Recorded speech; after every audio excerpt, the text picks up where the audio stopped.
আসসালামু আলাইকুম। এটেন বাংলার সংবাদে সবাইকে স্বাগত জানাচ্ছি অনামিকা হাসান পুনম। শুরুতে বিআরবি কেবল সংবাদ শিরোনাম। 15 নভেম্বরের মধ্যে ভোটের প্রস্তুতি শেষ করার নির্দেশ প্রধান উপদেষ্টার। 1 নভেম্বর থেকে নির্বাচনকালীন পদায়ন শুরু। নির্বাচন বানচালের চেষ্টা রুখতে সতর্ক থাকার নির্দেশনা। জুলাই সনদে বিএনপির নোট অফ ডিসেন্ট রাখা হয়নি অভিযোগ মির্জা ফখরুলের। জাতীয় নির্বাচনে ব্যত্যয় হলে দায় নিতে হবে ইউনূস সরকারকে।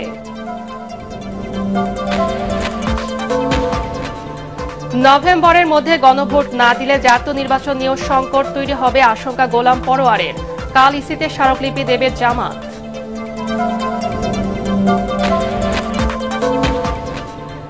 নির্বাচনের আগে জুলাই সনদ বাস্তবায়ন, গণভোট এবং বিচারের রোডম্যাপ ঘোষণা করতে হবে রংপুরে নাহিদ ইসলাম। চূড়ান্ত কপি দেখে সনদের স্বাক্ষর নাসিরউদ্দিন পাটোয়ারি। মেট্রো রেলে নিরাপত্তা ও দুর্ঘটনা তদন্তে বিশেষজ্ঞ কমিটি গঠনের নির্দেশ হাইকোর্টের। নিহতের পরিবারকে 2 কোটি টাকা ক্ষতিপূরণ দিতে রুল জারি। এবং কৃষি জমিতে করা যাবে না বসত ভিটা, শিল্প কারখানা ও ইট ভাটা। ফসলি জমি সুরক্ষায় আইন করতে যাচ্ছে সরকার, জানালেন কৃষি উপদেষ্টা। শুনছিলেন বিআরবি কেবল সংবাদ শিরোনাম, এবারে বিস্তারিত। 15 নভেম্বরের মধ্যে ভোটের সকল প্রস্তুতি শেষ করার নির্দেশ দিয়েছেন প্রধান উপদেষ্টা ডক্টর মোহাম্মদ ইউনূস। একই সাথে 1 নভেম্বর থেকে মাঠ প্রশাসনের পদায়ন শুরুর নির্দেশনা দেয়া হয়। ভোট বানচালের ষড়যন্ত্র থেকেও নির্বাচন সংশ্লিষ্ট সবাইকে সতর্ক থাকতে বলা হয়েছে। ফরেন সার্ভিস একাডেমিতে প্রধান উপদেষ্টার এসব নির্দেশনার কথা জানান প্রেস সচিব শফিকুল আলম। তিনি বলেন, বিগত 3টি নির্বাচনে যারা দায়িত্ব পালন করেছে তারা এবার দায়িত্বে থাকবে না। আরও জানাচ্ছেন ইয়াসিন রানা। আসন্ন জাতীয় সংসদ নির্বাচন উপলক্ষে সার্বিক প্রস্তুতি নিয়ে উপদেষ্টা পরিষদের সদস্য, আইন শৃঙ্খলা বাহিনী ও নির্বাচন সংশ্লিষ্ট প্রতিনিধিদের নিয়ে বৈঠক করেন প্রধান উপদেষ্টা ডক্টর মোহাম্মদ ইউনূস। রাষ্ট্রীয় অতিথি ভবন যমুনায় অনুষ্ঠিত বৈঠকে ভোটের প্রস্তুতি, নির্বাচনের সার্বিক নিরাপত্তা ব্যবস্থা, নির্বাচনী কর্মকর্তাদের পদায়ন, সামাজিক যোগাযোগ মাধ্যমের অপপ্রচার মোকাবেলা, সেনাবাহিনী মোতায়েন সহ নির্বাচন সংশ্লিষ্ট বিভিন্ন বিষয়ে আলোচনা হয়। আজকে খুবই ইম্পর্টেন্ট একটা পরে এ নিয়ে ব্রিফ করেন প্রেস সচিব শফিকুল আলম। তিনি বলেন, সুষ্ঠু নির্বাচন আয়োজনে সকল প্রস্তুতি নেওয়া হচ্ছে এবং তা নভেম্বরেই শেষ হবে। প্রাইমারি যে কাজগুলো আছে যেগুলো একদম করতেই হবে সেগুলো উনি চাচ্ছেন যে এটা খুব দ্রুত এটা শেষ হোক, 15 নভেম্বরের মধ্যে হলে এটা বেটার। আর কিছু কিছু কাজ তো আছে, যেমন ধরেন শিডিউল ঘোষণা করার পরে তো অনেক কাজ তখন আসবে, সেগুলো করতে হবে। ট্রেনিংটা খুব জরুরি, বিশেষ করে আমরা বডি অন ক্যামেরা, কালকে এটা নিয়ে মিটিং হয়েছে, সেটা প্রকিউর করা হয়েছে। সেইটা কিভাবে ট্রেনিং করা যায়, আনসারের সবচেয়ে বেশি ডেপ্লয়মেন্ট থাকবেন আনসারের সদস্যরা।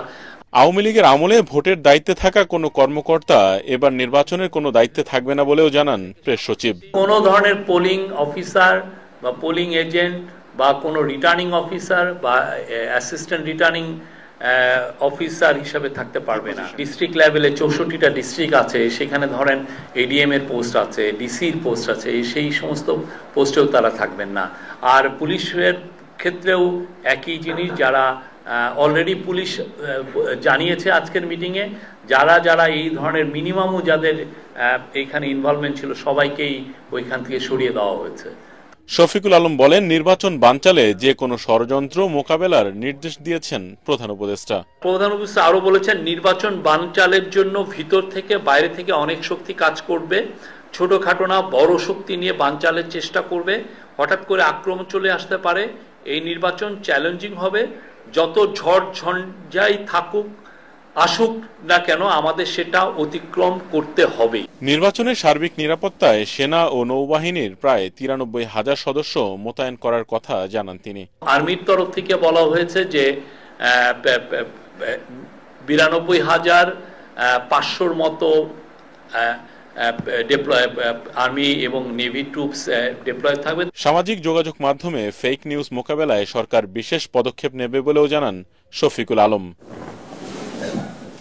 ইয়াসিন রানা, এটিএন বাংলা, ঢাকা। রাষ্ট্র সংস্কারে জুলাই সনদে যেসব বিষয়ে বিএনপি আপত্তি জানিয়েছিল তা পুরোপুরি উপেক্ষা করা হয়েছে বলে অভিযোগ করেছেন দলটির মহাসচিব মির্জা ফখরুল ইসলাম আলমগীর। তিনি বলেন, ঐকমত্য কমিশন জনগণ ও রাজনৈতিক দলগুলোর সাথে প্রতারণা করেছে। মির্জা ফখরুল আরও বলেন, প্রতিশ্রুতি অনুযায়ী ফেব্রুয়ারিতে জাতীয় নির্বাচন আয়োজনের ব্যত্যয় হলে প্রধান উপদেষ্টাকে এর দায় নিতে হবে। এদিকে দলের স্থায়ী কমিটির সদস্য সালাউদ্দিন আহমদ অভিযোগ করেছেন, সরকার এবং ঐকমত্য কমিশন কয়েকটি দলের চিন্তা চেতনা জাতির উপর চাপিয়ে দেওয়ার চেষ্টা করছে। আজ রাজধানীতে আলাদা অনুষ্ঠানে তারা এসব কথা বলেন। মইনুল হাসান জানাচ্ছেন বিস্তারিত। কয়েক মাসের দীর্ঘ আলোচনা শেষে রাষ্ট্র সংস্কারের পথরেখা সম্বলিত বহুল আলোচিত জুলাই জাতীয় সনদ বাস্তবায়নের উপায় নিয়ে সরকারকে চূড়ান্ত সুপারিশ দিয়েছে জাতীয় ঐকমত্য কমিশন। এ নিয়ে দলের অবস্থান জানাতে গিয়ে বিএনপি মহাসচিব মির্জা ফখরুল ইসলাম আলমগীর বলেন, ঐকমত্য কমিশনের সুপারিশ ঐক্যের বদলে জাতিকে বিভক্ত করবে। অবাক বিষয় আমরা লক্ষ্য করলাম, নোট অফ ডিসেন্টগুলো পুরোপুরি উপেক্ষা করা হয়েছে, ইগনোর করা হয়েছে। এটা তো ঐক্যমত্য হতে পারে না। তার ঐক্যমত্য কমিশনটা করা হয়েছিল কেন? জনগণের সঙ্গে এটা একটা প্রতারণা, রাজনৈতিক দলগুলোর সঙ্গে এটা প্রতারণা, এবং এটা অবিলম্বে এই বিষয়গুলো যদি আপনার সংশোধন করা প্রয়োজন বলে আমি মনে করি। জাতীয় প্রেস ক্লাবে অনুষ্ঠানে বিএনপি মহাসচিব সহ সমমনা দলের নেতারা বলেন, ঘোষিত সময় ফেব্রুয়ারিতে জাতীয় নির্বাচন হতেই হবে, এর কোনো বিকল্প নেই। প্রধান উপদেষ্টার দৃষ্টি আকর্ষণ করে বলতে চাই, আপনি জনগণের সামনে কিন্তু প্রতিশ্রুতিবদ্ধ যেটুকু সংস্কার দরকার সেই সংস্কারগুলো করে আপনি একটা জনগণের যে কাছে গ্রহণযোগ্য নির্বাচন দেবেন, সেই নির্বাচনের মধ্যে যে পার্লামেন্ট আসবে সেই পার্লামেন্ট এই দেশের সংকটগুলো সমাধান করবে। এর থেকে বাইরে যদি যান তার দায় দায়িত্ব সম্পূর্ণ আপনাকেই বহন করতে হবে। সুষ্ঠুভাবে জাতীয় নির্বাচনটা হোক, তার আগে আসলে আরেকটা গণভোট আয়োজনের প্রেক্ষাপট কি আছে? কি ধরনের বয়ান তৈরি করলে, কাকে কিভাবে চিহ্নিত করলে অমুক দল সংস্কার করবে না, এইরকম একটি জিনিস হাজির করে দিলে আমার দলের সুবিধা হয়। এদিকে গুলশানের একটি হোটেলে আলোচনা সভায় বিএনপির স্থায়ী কমিটির সদস্য সালাউদ্দিন আহমদ বলেন, সরকার ও ঐকমত্য কমিশনের ভূমিকা দেশবাসীকে হতাশ করেছে। এতদিন আমরা মনে করতাম জাতীয় ঐকমত্য কমিশন রেফারির ভূমিকা পালন করছে, কিন্তু রেফারিকে আমরা কখনো গুল দিতে দেখিনি। কিছু দলের প্রস্তাব এবং ঐক্য কমিশনের নিজস্ব চিন্তা ভাবনা জাতির উপরে জবরদস্তি আরোপিত করার একটা প্রচেষ্টা লক্ষ্য করেছি। তার উপরে গণভোট হবে জুলাই জাতীয় সনদ যেটা স্বাক্ষরিত হয়েছে, সেটা তো এই সনদে নাই। তো জাতীয় ঐকমত্য কমিশনের উদ্দেশ্য ছিল ঐকমত্য প্রতিষ্ঠা করা। এখন এখানে এসে এই অবস্থায় জাতীয় ঐকমত্য কমিশন যে সমস্ত প্রস্তাব দিয়েছে সেখানে শুধু জাতিতে বিভক্তি হবে, অনৈক্য হবে। সালাউদ্দিন আহমদ একতরফাভাবে আরপিও সংশোধনের মাধ্যমে জোটভুক্ত দলগুলোকে নিজস্ব প্রতীকে নির্বাচন করার বিধান অগণতান্ত্রিক বলে দাবি করেন। দেখলাম আরেকটি রাজনৈতিক দল তাকে সমর্থন করে যাচ্ছে, তো এটা পক্ষপাতমূলক আচরণ। মইনুল হাসান, এটিএন বাংলা, ঢাকা। নভেম্বরের মধ্যে গণভোটের আয়োজন না করলে আগামী জাতীয় সংসদ নির্বাচন নিয়ে সংকট তৈরি হবে বলে সতর্ক করেছেন জামাতে ইসলামী সেক্রেটারি জেনারেল মিয়া গোলাম পরোয়ার। ইসলামী সমমনা দলগুলোকে নিয়ে জরুরি সংবাদ সম্মেলনে তিনি বলেন, ঐকমত্য কমিশনের জুলাই সনদ বাস্তবায়নের সুপারিশে ক্রিটিক্যাল সিচুয়েশন তৈরি হয়েছে। এর আগে সকালে দলীয় আরেক কর্মসূচিতে জামাতের নায়েবে আমির ডাক্তার সৈয়দ আব্দুল্লাহ মোহাম্মদ তাহের বলেন, কোনো কারণে ফেব্রুয়ারিতে জাতীয় নির্বাচন না হলেও জুলাই সনদ বাস্তবায়ন থেমে থাকবে না। খায়রুল ইসলামের রিপোর্ট। জাতীয় ঐকমত্য কমিশনের চূড়ান্ত সুপারিশমালার উপর প্রতিক্রিয়া ও জুলাই জাতীয় সনদ বাস্তবায়ন আদেশ জারি করে গণভোটের আয়োজনের দাবিতে জামায়াত ইসলামী ও সমমনা দলগুলোর এই সংবাদ সম্মেলন। এতে লিখিত বক্তব্য তুলে ধরেন ইসলামী আন্দোলনের মহাসচিব। ৫ দাবিতে ৩০ অক্টোবর নির্বাচন কমিশনে স্মারকলিপি প্রদান ও ৩ নভেম্বর বৃহৎ কর্মসূচি দেবার কথা জানান দলগুলোর নেতারা। জাতীয় সংসদ নির্বাচনের রোডম্যাপ নির্ধারণ করা হয়েছে। আমরা ঘোষিত রোডম্যাপ অনুযায়ী অবাধ, সুষ্ঠু, নিরপেক্ষ ও ভয়ভীতিমুক্ত গ্রহণযোগ্য নির্বাচনের লক্ষ্যে প্রয়োজনীয় পদক্ষেপ গ্রহণের আহ্বান জানিয়ে আসছি। আলোচনায় জামায়াতের সেক্রেটারি জেনারেল বলেন, গণভোটের তারিখ ঘোষণায় সরকার যত দেরি করবে জাতীয় নির্বাচন তত পেছাবে। জাতীয় নির্বাচনের আগে নভেম্বরের মধ্যে তারিখ দিয়ে যদি ঘোষণাটা না করা হয়, যত দেরি করা হবে ততই কিন্তু মূল জাতীয় নির্বাচনের তারিখ নিয়ে নতুন সংকট দেখা দিতে পারে। এর আগে সকালে জামায়াতের কার্যালয়ে আসেন কমনওয়েলথের ইলেকটোরাল সাপোর্ট শাখা ও সংস্থাটির প্রি ইলেকশন অ্যাসেসমেন্ট শাখার প্রধান লিনফোর্ড অ্যান্ড্রুজ। আগামী জাতীয় নির্বাচন নিয়ে তারা বৈঠক করেন জামায়াতের নেতাদের সাথে। বৈঠক শেষে জামায়াতের নায়েবে আমির আব্দুল্লাহ মোহাম্মদ তাহের বলেন, কোনো কারণে ফেব্রুয়ারিতে জাতীয় নির্বাচন না হলেও জুলাই সনদের গুরুত্ব বিবেচনায় নভেম্বরে গণভোট চায় জামায়াত। গণভোট নির্বাচনের দিনে হলে গণভোটের সেখানে কোনো গুরুত্বই থাকবে না এবং ইস্যুটা মার খেয়ে যাবে। আমরা সকলে মিলেই ঐক্যবদ্ধভাবেই তো এনসিসিতে আমরা একমত হয়েছি, তো সুতরাং যেটা আমরা একমত হয়েছি সেটাই সাবমিশন হয়েছে। এখন বিএনপি যদি নতুন কথা বলে এটা তাদের দায়িত্ব, এটা আমাদের এই ব্যাপারে কমেন্টের কিছু নেই। জাতীয় নির্বাচনের পরিবেশ নিয়ে কমনওয়েলথের কাছে জামায়াতের প্রত্যাশাও উল্লেখ করেন আব্দুল্লাহ মোহাম্মদ তাহের। খায়রুল ইসলাম, এটিএন বাংলা, ঢাকা। নির্বাচনের আগে জুলাই সনদ বাস্তবায়ন, গণভোট এবং গণহত্যার বিচারে রোডম্যাপ ঘোষণার দাবি জানিয়েছেন জাতীয় নাগরিক পার্টির আহ্বায়ক নাহিদ ইসলাম। রংপুর পর্যটন মডেলে বিভাগের ৮ জেলা ও মহানগরে আহ্বায়ক কমিটি গঠনের লক্ষ্যে অনুষ্ঠিত সভা শেষে সংবাদ সম্মেলনে তিনি এ কথা জানান। এ সময় তিনি আরও বলেন, কোনো দল এককভাবে সরকার গঠন করতে চাইলে জনগণ সে সরকারকে টিকতে দেবে না। নাহিদ বলেন, নতুন ফ্যাসিবাদ আসছে কিনা এমন আতঙ্কে রয়েছে দেশের জনগণ। সেই সাথে পতিত ফ্যাসিস্ট শক্তি মাথা চাড়া দেওয়ার চেষ্টা করছে বলেও মনে করেন তিনি। এ সময় তিনি বলেন, বিএনপি সংস্কার চায় কিনা তা নিয়ে সন্দেহ রয়েছে। গণ অভ্যুত্থানের পর থেকে বিএনপি জামাতের বিরুদ্ধে বিভিন্ন অভিযোগ রয়েছে, তাই তাদের সাথে জোট করতে হলে এনসিপিকে ভাবতে হবে। এ সময় উপস্থিত ছিলেন এনসিপির সদস্য সচিব আক্তার হোসেন, মুখ্য সংগঠক সার্জিস আলম, রংপুর বিভাগীয় সাংগঠনিক সম্পাদক ডক্টর আতিক মুজাহিদ ও রংপুর মহানগর এনসিপির প্রধান সমন্বয়কারী সাদিয়া ফারজানা দিনা। জোট করবো না আমি বলি না, আমরা বলছি অনেক ভাবতে হবে আমাদের, কারণ জনগণের আমাদেরকে নিয়ে অনেক প্রত্যাশা আছে।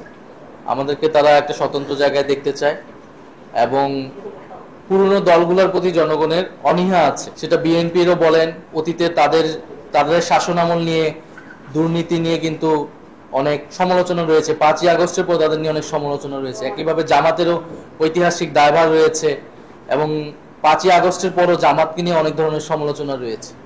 ফলে সেই জায়গা থেকে এই ধরনের দলগুলোর সাথে কোনো ধরনের জোটে গেলে তো আমাদেরকে অবশ্যই ভাবতে হবে।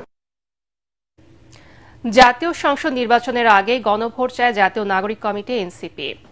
রাজধানীতে দলের কেন্দ্রীয় কার্যালয়ের সংবাদ সম্মেলন এনসিপির মুখ্য সমন্বয়ক নাসিরউদ্দিন পাটোয়ারি জানিয়েছেন, জুলাই সনদের চূড়ান্ত কপি দেখে স্বাক্ষর করবেন তারা। ঐকমত্য কমিশনের সুপারিশ করা জুলাই সনদ বাস্তবায়ন আদেশের প্রথম খসড়াটি গ্রহণ করে এর আইনি ভিত্তি নিশ্চিত করার আহ্বান জানান তিনি। বিস্তারিত জানাচ্ছেন ইকরামুল হক সায়েম। জুলাই সনদে 25টি রাজনৈতিক দল স্বাক্ষর করলেও এখনও স্বাক্ষর করেনি জাতীয় নাগরিক পার্টি এনসিপি। তবে ঐকমত্য কমিশন জুলাই সনদ বাস্তবায়ন আদেশের সুপারিশমালা সরকারকে জমা দেওয়ার পর এ ব্যাপারে মনোভাব পাল্টেছে দলটির। দলের কেন্দ্রীয় কার্যালয় সংবাদ সম্মেলনে দলের মুখ্য সমন্বয়ক নাসিরউদ্দিন পাটোয়ারি জানান, জুলাই সনদের আইনি ভিত্তি নিশ্চিত করতে এনসিপির অনড় অবস্থান ইতিবাচক ভূমিকা পালন করেছে। ডক্টর ইউনূসের অধীনে যে কনসেনসাস কমিশন রয়েছে বা জাতীয় ঐক্যমত্য কমিশন, এই কমিশনেই বিলটা অথবা আদেশটা জনগণের সামনে ড্রাফট আকারে হাজির করতে হবে। ড্রাফট আকারে যখন হাজির করবে তখনই আমরা এটা দেখে এনসিপি স্বাক্ষরের উদ্যোগ নেবে। সুপারিশকৃত জুলাই সনদ বাস্তবায়ন আদেশের প্রথম খসড়াটি অর্থাৎ প্রস্তাব 1 গ্রহণ করার মাধ্যমে জুলাই সনদের আইনি ভিত্তি নিশ্চিত করতে হবে।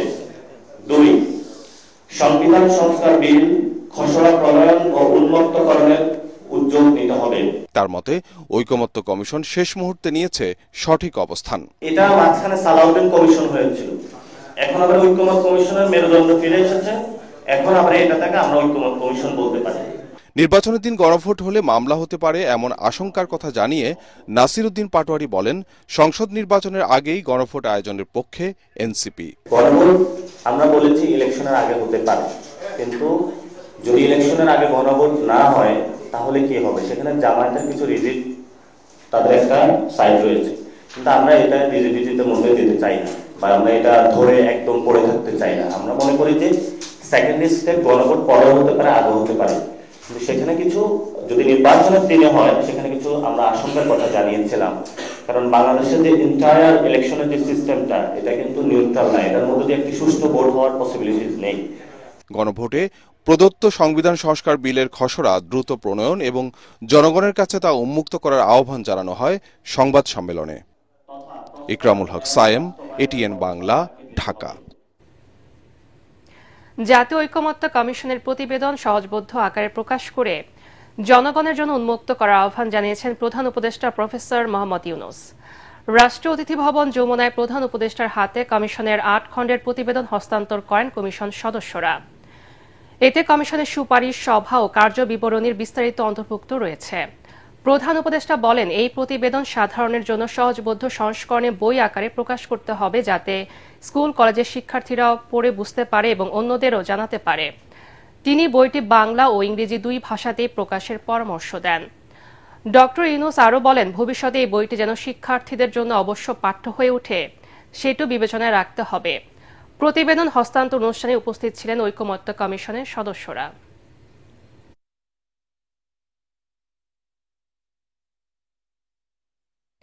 তত্ত্বাবধায়ক সরকার ব্যবস্থা বাতিলের মাধ্যমে দেশে নৈরাজ্য সৃষ্টি করে পালিয়েছেন সাবেক প্রধানমন্ত্রী শেখ হাসিনা। তত্ত্বাবধায়ক সরকার ব্যবস্থা বাতিলের রায়ের বিরুদ্ধে আপিলের শুনানির পর এই মন্তব্য করেন বিএনপির আইনজীবী জৈনুল আবেদিন। প্রধান বিচারপতি সৈয়দ রেফাত আহমেদের নেতৃত্বাধীন 7 বিচারপতির বেঞ্চে পঞ্চম দিনে বিএনপি মহাসচিব মির্জা ফখরুল ইসলাম আলমগীরের পক্ষে তিনি শুনানি করেন। এই বিষয়ে পরবর্তী শুনানির জন্য আগামী রোববার দিন ঠিক করেছেন সর্বোচ্চ আদালত। গত 27 আগস্ট তত্ত্বাবধায়ক সরকার ব্যবস্থা বাতিলের রায় পুনর্বিবেচনা চেয়ে করা 4টি আবেদনের শুনানি শেষে পুনরায় আপিলের অনুমতি দেন সর্বোচ্চ আদালত। অ্যামেন্ডমেন্ট কি বাতিল করে দিয়ে খায়রুল হকের মাধ্যমে দেশের মধ্যে যত প্রকার বিশৃঙ্খলা, হানাহানি, কাটাকাটি, মারামারি, আয়নাঘর এবং মানুষের মৌলিক অধিকার সব কিছু হরণ করে নিয়েছে, যার ফলে আজকে দেশের মধ্যে একটা অ্যানার্কি সৃষ্টি করে দিয়ে তিনি পালিয়ে চলে গিয়েছেন ফ্যাসিস্ট সরকার প্রধান।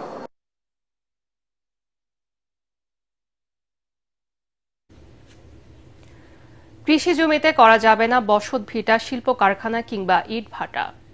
ফসলি জমির সুরক্ষা আইন করা হচ্ছে বলে জানালেন কৃষি উপদেষ্টা জাহাঙ্গীর আলম চৌধুরী। তিনি জানান, ফসলের উৎপাদন ধরে রাখতে এমন সিদ্ধান্ত নিয়েছে সরকার। উপদেষ্টা জানান, দেশে সারের কোনো সংকট নেই। কৃত্রিম সংকট সৃষ্টি করে বেশি দাম নিলে কঠোর ব্যবস্থা নেওয়া হবে। রিপোর্টে জানাচ্ছেন মাহবুব কবির চপল।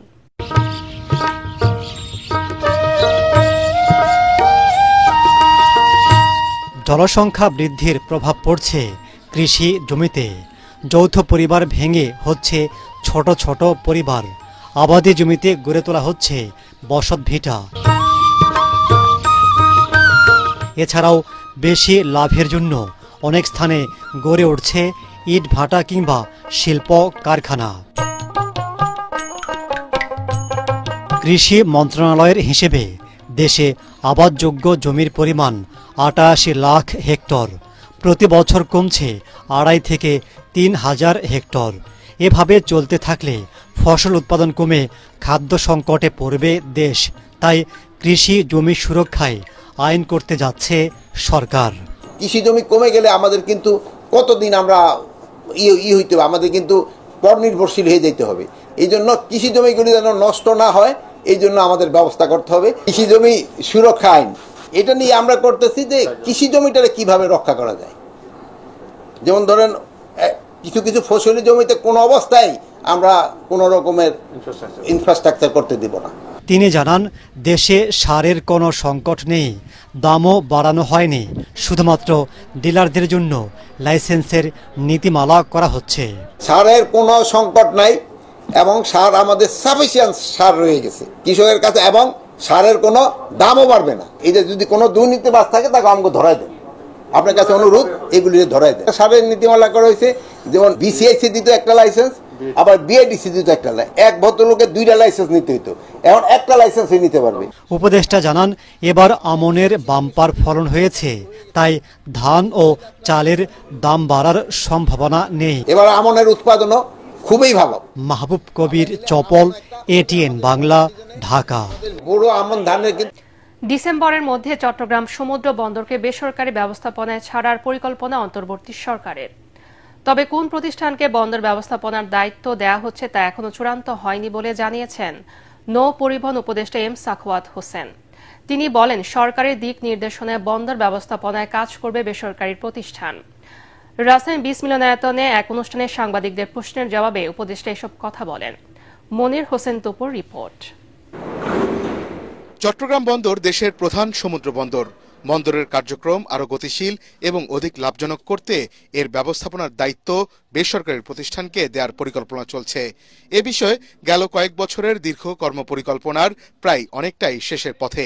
এই বছরের ডিসেম্বরের মধ্যেই বেসরকারি সংস্থার কাছে চট্টগ্রাম বন্দরের ব্যবস্থাপনার দায়িত্ব বুঝিয়ে দিতে চায় অন্তর্বর্তী সরকার। আমরা তো নতুন করে ভাই কাউকে ডাকতেছি না। লাস্ট 5 ইয়ার্স, ওই 5 বছর তো আপনারা কোনো কথা বলেন নাই। আপনারা ধৈর্য ধরেন, everything will be given to public. আমরা এখানে অন্তত আপনারা তো আমাকে চেনেন একটু, আমি ডাক গুড়গুড়ের মধ্যে নাই।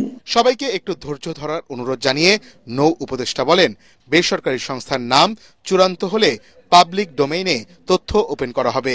1 বছর ধরে রইলাম, কিছু তো ক্রেডিট নিব, নাহলে বলবেন যে না 1 বছরে কিচ্ছুই করেনি। একটা গুড অর ব্যাড একটা ক্রেডিট নিয়ে যাই, সেই জন্য তাড়াহুড়া না হলে নেক্সট গভর্নমেন্ট আসলে সেটেল হইতে তাদের লাগবে 1 বছর। সমুদ্র অর্থনীতি নিয়ে আয়োজিত সেমিনারে সাংবাদিকদের প্রশ্নের জবাবে উপদেষ্টা গভীর সমুদ্রের নানা সম্পদের বিষয়ে গবেষণার তাগিদ দেন। প্রতি বছর দেওয়া হয়। মনির হোসেন তপু, এটিএন বাংলা, ঢাকা। ইবতেদায়ী মাদ্রাসা শিক্ষা কার্যক্রম জাতীয়করণের দাবিতে জাতীয় প্রেস ক্লাব থেকে সচিবালয় অভিমুখে ভুখা মিছিলে থাকা শিক্ষকদের সঙ্গে পুলিশের সংঘর্ষে অন্তত 50 জন আহত হয়েছেন। দুপুরের দিকে জাতীয় প্রেস ক্লাবের সামনে থেকে মাদ্রাসা শিক্ষকরা সচিবালয় অভিমুখে যাত্রা শুরু করলে পুলিশের সঙ্গে সংঘর্ষের সূত্রপাত হয়। পুলিশের সঙ্গে ইবতেদায়ী শিক্ষকদের সংঘর্ষে অন্তত 1/2 শতাধিক আহত হন। পরে আহতদের উদ্ধার করে ঢাকা মেডিকেল কলেজ হাসপাতালের জরুরি বিভাগে নেওয়া হয়। মাগুরা ঢাকা মহাসড়কে ট্রাক লরি চালকদের জন্য নির্মিত আধুনিক বিশ্রামাগার এখন বখাটে ও মাদক শিবিরের আড্ডাখানা। শত কোটি টাকা ব্যয়ে তৈরি এই অবকাঠামোতে নেই নিরাপত্তা ও আলোর ব্যবস্থা। দিনে অরক্ষিত আর রাত নামলে চলে অনৈতিক কাজ। স্থানীয়দের অভিযোগ, বিশ্রামাগারটি নিজেই যেন বিশ্রামে চলে গেছে। মাগুরার প্রতিনিধি সুজন মাহমুদের তথ্য ছবিতে আরো জানাচ্ছেন জাহিদুল আলম। 2021 সালে দেশের 4টি মহাসড়কে বাস ও ট্রাক চালকদের জন্য বিশ্রামাগার নির্মাণের প্রকল্প নেয় সরকার। এর আওতায় মাগুরায় 6 একর জমিতে তৈরি হয় 67টি ট্রাক পার্কিং ও 52 শয্যার বিশ্রামাগার। তবে 2024 সালের ডিসেম্বরে কাজ শেষ হওয়ার পরেও এখন উদ্বোধন হয়নি এই বিশ্রামাগারটি। এছাড়া গত কয়েক বছরে নতুন সেতু ও বিকল্প রুট চালু হওয়ায় মাগুরা হয়ে এখন খুব কমই চলে দূরপাল্লার ট্রাক। ফলে বিশ্রামাগারটি ব্যবহার না করেই নষ্ট হচ্ছে কোটি টাকার সরকারি সম্পদ। এছাড়া রাতের আধারে বিশ্রামাগারটি হয়ে পড়ছে মাদকসেবীদের আড্ডাখানা। তাই যাত্রা শুরুর আগেই দেখা দিয়েছে নানা অব্যবস্থাপনা ও কার্যকারিতা নিয়ে প্রশ্ন। কাঁচামাল, পণ্যবাহী প্রতি মালিক সব ধরনের মালিক আসে। এই এতটুকু রাস্তার ভিতরে এখানে এই বিশ্রামাগারে প্রয়োজন হয় না দাঁড়ানো। এইখানের প্রতিষ্ঠানটা দ্রুত চালু করুক, সরকারের রাজস্ব আয় হোক, লোকজনের আনাগোড়া বাড়ুক। মাগুরা জেলায় যত্রতত্র দুর্ঘটনা ঘটে রাস্তার পাশে গাড়ি রাখার কারণে। এ কারণে আমরা ডিসি মহোদয় প্লাস এই রোডস অ্যান্ড হাইওয়ের ঊর্ধ্বতন কর্মকর্তাদের কাছে গিয়েছি। তারা বারবার আমাদের আশ্বাস দেওয়ার পরেও আমাদের জন্য তারা কোনো কিছু করেন নাই। জেলা প্রশাসকের কাছে আবেদন যে আমাদের মাগুরা জেলায় একটা ট্রাক টার্মিনাল জন্য। সড়ক বিভাগ বলছে প্রকল্পের কিছু কাজ এখনো বাকি। এছাড়া এটি পরিচালনার জন্য স্থানীয় ব্যবস্থাপনা কর্তৃপক্ষ এখনো নির্ধারণ হয়নি। ট্রাক চালক সমিতি, বাস মালিক সমিতি বিভিন্ন এবং সচিবালয় থেকে পরিদর্শন হয়। সর্বশেষ সিদ্ধান্ত হয়েছে যে কেন্দ্রীয় ট্রাক চালক সমিতি, বাস মালিক সমিতি পরিদর্শনের পরে সরকার একটা সিদ্ধান্ত নিবে, এটা হচ্ছে কোন মেথডে পরিচালনা হবে। সেই সিদ্ধান্তের জন্য আমরা আমাদের ঊর্ধ্বতন কর্তৃপক্ষ বরাবর পত্র প্রেরণ করেছি। সেই সিদ্ধান্ত আসলে সেই সিদ্ধান্ত মোতাবেক বাস্তবায়ন করতে পারবো বলে আশা করি। মহাসড়কের পাশে অবৈধ ট্রাক পার্কিং বন্ধ করতে এই বিশ্রামাগার পুরোদমে চালু করলে দুর্ঘটনা কমা সহ বিভিন্ন ভোগান্তি থেকে মুক্তি পাবে সাধারণ মানুষ। এমনটাই মনে করছেন মাগুরাবাসী। Bureau report, ATN Bangla. হারিয়ে যাচ্ছে মাদারীপুরে ঐতিহ্যবাহী বেত শিল্প। একসময় বেতের তৈরি আসবাব ও শৈল্পিক পণ্যের চাহিদা ছিল দেশ জুড়ে। এখন প্লাস্টিক, মেলামাইন ও স্টিলের তৈরি সস্তা পণ্যের কারণে বেতের আসবাবপত্র হারিয়েছে সেই কদর। কাঁচামালের সংকট, পণ্যের ন্যায্য মূল্য না পাওয়া ও দাম কমতে থাকায় এখন পেশা বদলাচ্ছেন এই শিল্পের কারিগররা। মাদারীপুর প্রতিনিধি SR শফিক স্বপনের তথ্য ও ছবিতে আরো জানাচ্ছেন জাহিদুল আলম। মাদারীপুর পৌর শহরের পাবলিক লাইব্রেরির পাশের এই দোকানে দীর্ঘ 40 বছর ধরে বেতের আসবাব তৈরি করছেন শিবচরের Billal Bepari. Sofa set, trolley, chair, bed, rack সবকিছুই তার দক্ষ হাতে তৈরি। কিন্তু এখন বিক্রি কমে যাওয়ায় পড়েছেন দুশ্চিন্তায়। কারিগররা বলছেন, শিল্পের নান্দনিকতা ও নকশার চাহিদা বাড়লেও উৎপাদন খরচ এবং বিক্রির অনিশ্চয়তায় টিকে থাকা কঠিন হয়ে পড়েছে তাদের। স্থানীয় বাসিন্দারা বলছেন, বেত শিল্প শুধু অর্থনৈতিক নয়, এটি আঞ্চলিক ঐতিহ্য যা সংরক্ষণ করা জরুরি। দোকানটা 14 বছর চলে। 14 বছর যাবত আমি এই ব্যবসার সাথে জড়িত। আমি এখন ব্যবসা বাণিজ্য করতেছি, ঠিক আছে। আগে খুব ভালো ছিলাম, এখন ওই আগের মতো এরকম জাতের পণ্যটা চলে না। বাংলাদেশ সরকার যদি বেত শিল্পটাকে ধরে রাখতো তাহলে মনে হয় প্লাস্টিকটা বিতাড়িত করা যেত আর এই বেত শিল্পটা আবার উঁচু ভাবে দাঁড়া করা যেত, কারণ এই বেতে কোনো ক্ষয়ক্ষতি নেই। জেলা প্রশাসন জানিয়েছে, কারিগররা যেন এই পেশার পাশাপাশি বিকল্প আয়েও যুক্ত হতে পারেন তা নিশ্চিতে তাদের প্রশিক্ষণ দেয়া হবে। তাদের নিজস্ব পেশার যে অংশটা রয়েছে সেই বিষয়ে যাতে তারা দক্ষ হয়ে উঠতে পারে। বেত শিল্পের টিকে থাকার জন্য সরকারি সহায়তা ও বৈদেশিক রপ্তানির সুযোগ বৃদ্ধির দাবি জানিয়েছেন এই শিল্পের কারিগররা। Bureau report, ATN Bangla. এবারে আল আরাফা ইসলামী ব্যাংক অর্থ সংবাদ।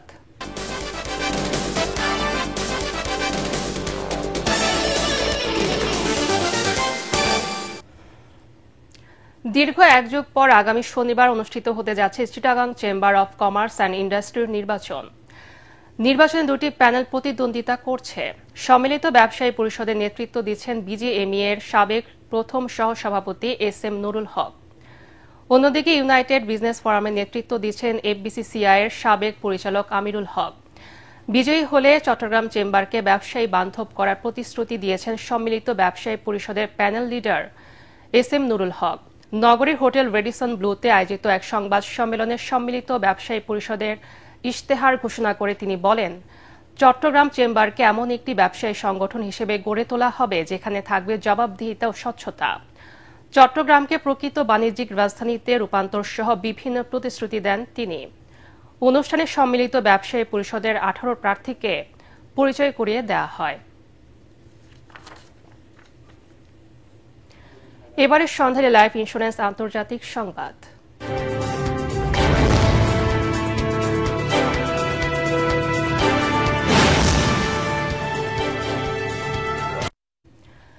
ক্যারিবীয় দেশ জ্যামাইকার তাণ্ডব চালিয়ে কিছুটা দুর্বল হয়ে কিউবার দিকে যাচ্ছে হারিকেন মেলিসা।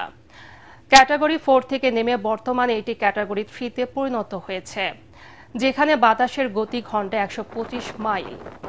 এর আগে স্থানীয় সময় গতকাল সন্ধ্যায় জ্যামাইকার নিউ হোপ শহরে ঘন্টায় 185 মাইল বেগে আঘাত হানে মেলিসা। এর ফলে ব্যাপক বৃষ্টিপাত ও বন্যা পরিস্থিতির সৃষ্টি হয়। বিদ্যুৎ বিচ্ছিন্ন হয়ে পড়েছে বহু এলাকা। তবে আগাম সতর্কতা ও প্রস্তুতির কারণে বড় ধরনের প্রাণহানি এড়ানো সম্ভব হয়েছে। ইতোমধ্যে কিউবায় শুরু হয়েছে ভারী বৃষ্টি ও ঝড়ের আশঙ্কায় সরিয়ে নেওয়া হচ্ছে প্রায় 8 লাখ মানুষকে। মেলিসার প্রভাবে জ্যামাইকা, হাইতি ও ডোমিনিকান রিপাবলিকে অন্তত 7 জনের প্রাণহানির খবর পাওয়া গেছে।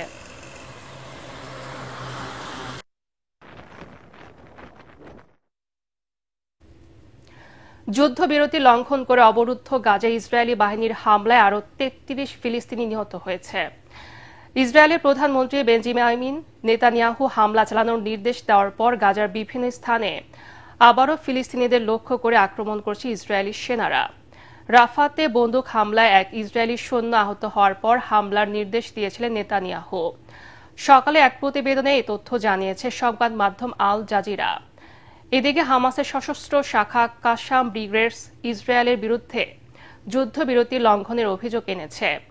একই সঙ্গে নিখোঁজ এক বন্দীর মরদেহ হস্তান্তর প্রক্রিয়া স্থগিত রাখার কথা জানিয়েছে হামাস।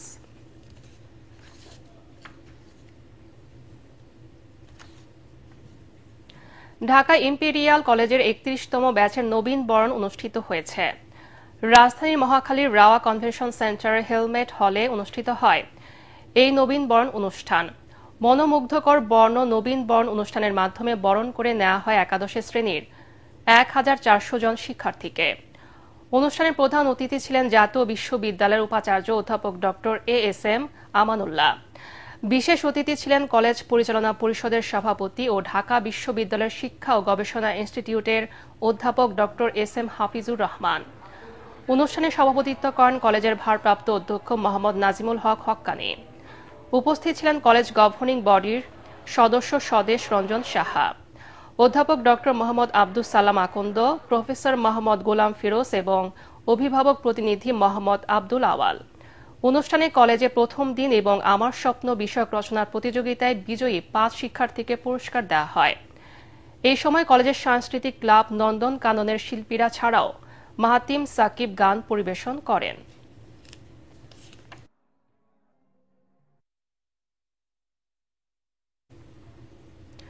জয়পুরহাটের হাট বাজারে শীতের সবজির সরবরাহ বাড়ায় দাম কমতে শুরু করেছে।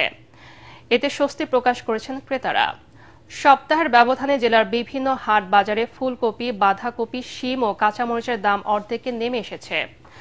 এছাড়া ঢেঁড়স, করল্লা ও বেগুন ৭০ টাকা, পটল ৪০ টাকা ও পেঁপে প্রতি কেজি ২০ টাকা দরে বিক্রি হচ্ছে। বিক্রেতারা বলছেন শীতের সবজির সরবরাহ বাড়তে থাকায় দাম দিন দিন আরও কমে আসবে। তবে নিত্য পণ্য সহ শাকসবজির মূল্য স্বাভাবিক রাখতে নিয়মিত বাজার মনিটরিং এর দাবি সাধারণ ক্রেতাদের।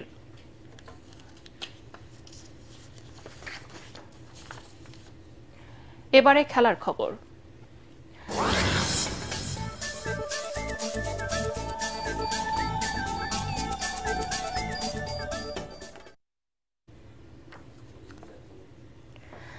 চট্টগ্রামে দ্বিতীয় টি-20 ম্যাচ জয়ে বাংলাদেশকে ১৫০ রানের টার্গেট দিয়েছে ওয়েস্ট ইন্ডিজ। টস জিতে ব্যাট করছে ওয়েস্ট ইন্ডিজ। সিরিজে ফেরার ম্যাচে ৬ রানে ব্র্যান্ডন ফ্রিংয়ের উইকেট তুলে নেন তাসকিন আহমেদ। ৪ বলে তিনি ১ রানের পুঁজিতে সাজঘরে ফেরেন।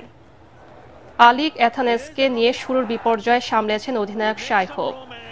পাওয়ার পেসার প্রথম ৬ ওভারে ৫০ রান তুলে ১ উইকেট হারানো ক্যারিবিয়ানরা। ১০ ওভারে ৯৪ রানের পুঁজি পায় তারা, আর 50 করেন এথানেস। ১২তম ওভারে বল হাতে এথানেস ও রাদারফোর্ডকে ফিরিয়ে ক্যারিবীয়দের রান তোলার গতি থামান নাসুম আহমেদ। এথানেস ৫২ রান করেন। মুস্তাফিজের শিকার হওয়ার আগে শাই হোপ করেন ৫৫ রান। শেষ পর্যন্ত ৯ উইকেটে ১৪৯ রান সংগ্রহ করে ওয়েস্ট ইন্ডিজ।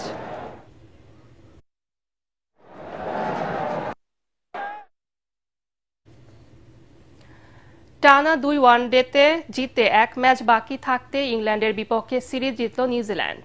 হ্যামিল্টনের সেডন পার্কে দ্বিতীয় ওয়ানডে ম্যাচে ইংলিশদের ৫ উইকেটে হারিয়ে ২-০ ব্যবধানে সিরিজ জিতে নেয় কিউইরা। এতে ১২ বছর পর ইংলিশদের বিপক্ষে ওয়ানডে সিরিজ জিতল নিউজিল্যান্ড। প্রথম ব্যাটিংয়ে নামা ইংল্যান্ডকে মাত্র ১৭৫ রানে থামিয়ে দেয় নিউজিল্যান্ড।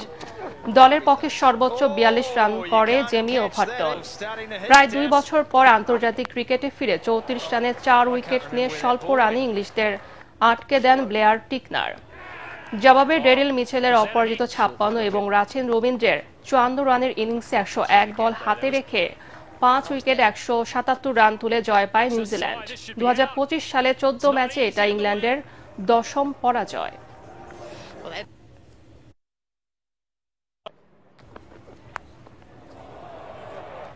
বারোটি দল নিয়ে বৃহস্পতিবার থেকে ধানমন্ডির রিয়া গোপ মহিলা ক্রীড়া কমপ্লেক্সে শুরু হবে ষষ্ঠ জাতীয় নারী বেসবল চ্যাম্পিয়নশিপ।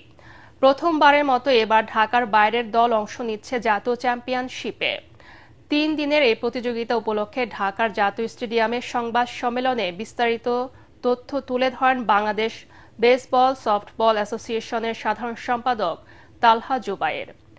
এ সময় উপস্থিত ছিলেন সিনিয়র ভাইস প্রেসিডেন্ট ডাক্তার অনুপম হোসেন এবং যুগ্ম সাধারণ সম্পাদক ইমাম হোসেন সোহাগ সহ অন্যান্যরা।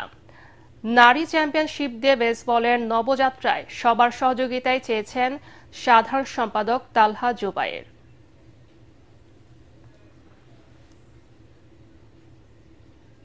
শেষ করার আগে বিআরবি কেবল সংবাদ শিরোনাম আরেকবার। 15 নভেম্বরের মধ্যে ভোটের প্রস্তুতি শেষ করার নির্দেশ প্রধান উপদেষ্টার। 1 নভেম্বর থেকে নির্বাচনকালীন পদায়ন শুরু। নির্বাচন বানচালের চেষ্টা রুখতে সতর্ক থাকার নির্দেশনা। জুলাই সনদে বিএনপির নোট অব ডিসেন্ট রাখা হয়নি অভিযোগ মির্জা ফখরুলের।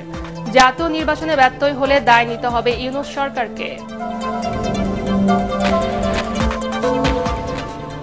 নভেম্বরের মধ্যে গণভোট না দিলে জাতীয় নির্বাচন নিয়েও সংকট তৈরি হবে আশঙ্কা গোলাম পরোয়ারের। কাল ইসিতে স্মারকলিপি দেবে জামাত।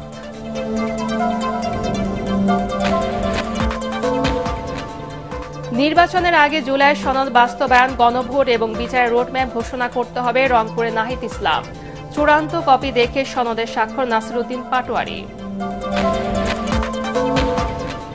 মেট্রো রেলের নিরাপত্তা ও দুর্ঘটনা তদন্তে বিশেষজ্ঞ কমিটি গঠনের নির্দেশ হাইকোর্টের। নিহতের পরিবারকে 2 কোটি টাকা ক্ষতিপূরণ দিতে রুল জারি।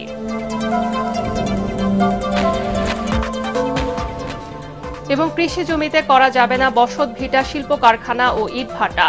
ফসলি জমি সুরক্ষা আইন করতে যাচ্ছে সরকার, জানালেন কৃষি উপদেষ্টা। পরবর্তী সংবাদ দেখার আমন্ত্রণ জানিয়ে এখনকার মতো শেষ করছি। ATN বাংলা সংবাদ ইউটিউবে দেখতে ব্রাউজ করি /ATN বাংলা নিউজ। ধন্যবাদ সবাইকে।